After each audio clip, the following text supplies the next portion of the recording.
But in Medusa, the Middle Earth USA, that's a short form acronym for Middle Earth USA, Medusa.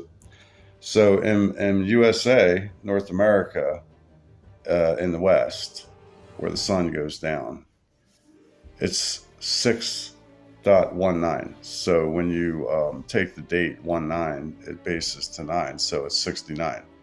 So in the West, today's date is 6.9, reduced, and in the East, today's date is 9.6. Why is that significant? Well, they're obviously the same symbol inverted to each other. And 96, they're back to back. They're not facing each other. And 69, they're perfectly facing each other, perfectly complementing each other. Two exact same shapes facing each other, perfectly complementing each other.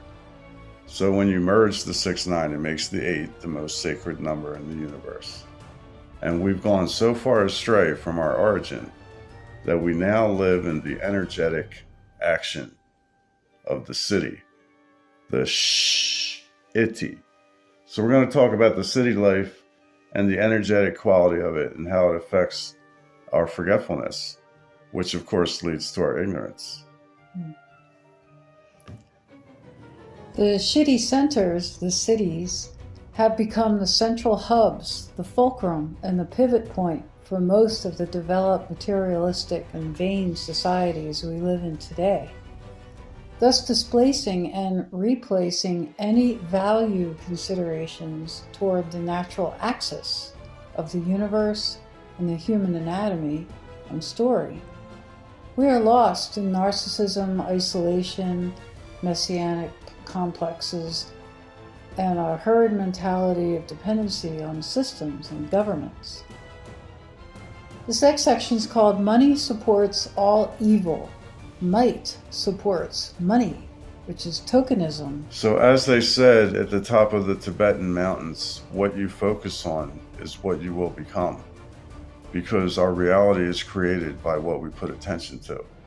So when we put our fervent emotional and logical attentions precisely onto money and tokens for long enough and over, all other things will become less valuable than the tokens. So this will lead to ourselves becoming a token. So fervent focus or too much weight of your emotional weight and value on money and tokens will have you become a token. So I tried to have this combo, and there's a typical combo about this. And this is about the middle of the combo where I said to my partner, money talks the loudest, mate.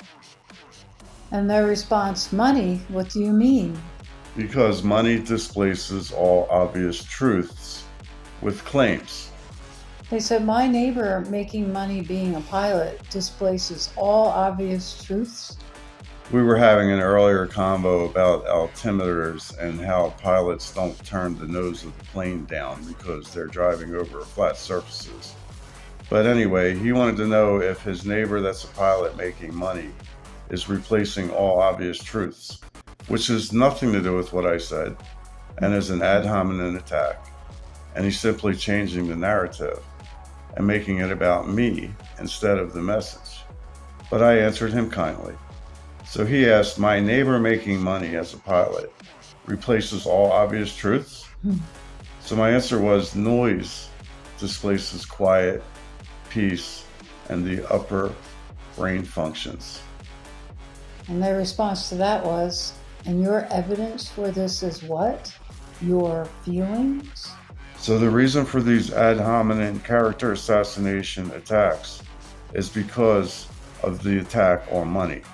Because money, in the mind of the person who's become a token to money, is their identity. It's the group they belong in. It's their herd mentality. It's their peace and safety. So when people don't know how to react, they either run away or they fight with whatever tools they have. So in this case, it's ignorance. So his question again was, and your evidence for this is what? Your feelings? So my answer was, please ask me without insult to take the solution. And they said, then what is your evidence supporting your claim? Okay, so you just post unsupported claims. So that was nice of you to ask a question and also add an insult when we already discussed earlier that we would have our questions without insults. But to give you a foundation of my studies, it's been 60 years of hard work and research, including publishing, about the meaning of life and breaking every lie ever told. And they said, "Ah, I see. Got an example of a lie you've broken?" Well, I have endless examples, so ask a direct question.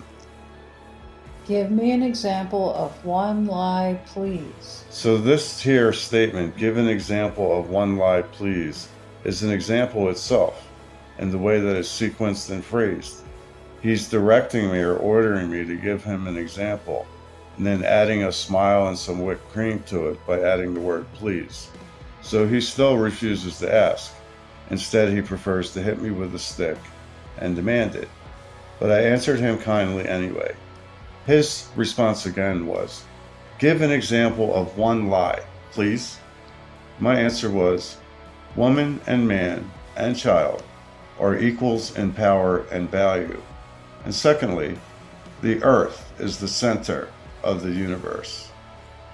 And they said, "Totally agree. The earth is not in the center of the universe." Okay, so this is a father, and he agrees that woman, man, and child are equals. But he disagrees that earth, or himself even, is the center of the universe. My answer was that earth and we, all of us humans, are in the central position. We're in the axis. We are the highest resource in the universe. And they said, "What axis?" The axis that sits between the two contentions. The axis holds the two contentions in form and causes form, and is the source of the intelligent power of the universe. The phrase axis mundi is an example.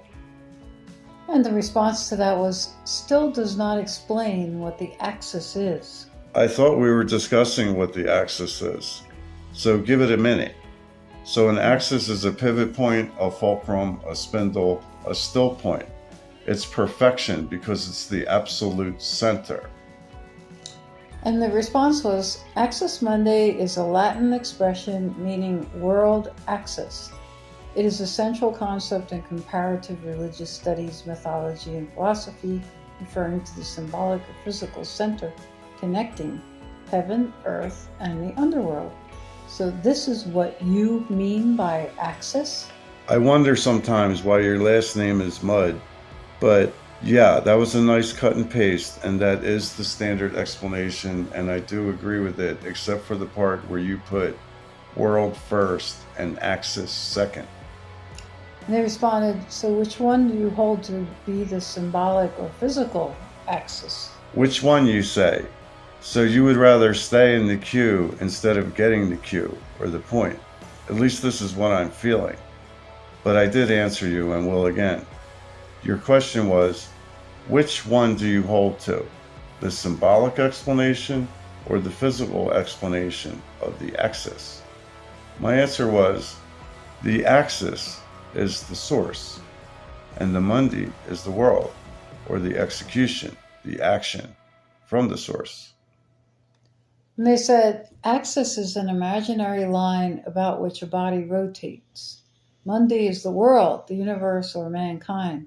So it seems we operate with different definitions of words." So this is a perfect example of how we absolutely agreed on the topic and the terms and the explanation, but he has decided that it's more important to point out that I make things up, even though we completely agreed on the meaning and the definition of axis and of mundi. But I decided to go ahead and tinker with the boy anyway, even though he's a man. And I answered, well, back to his statement about axis is an imaginary line, which the body rotates, and mundi is the world. Well, the axis is more like a point, an absolute center, an infinitesimal center point that's absolute and can only be considered. It cannot be measured or caught. But to help him understand definitions, I answered him that define, the word, the definition of define, is contain, limit, and make boundaries. My work is freedom. Their response was, so you just make up your own definition of words. And as long as you want that to be your reality, it will be. But my answer was, definitions and descriptions have equal value. And that was the end of our conversation.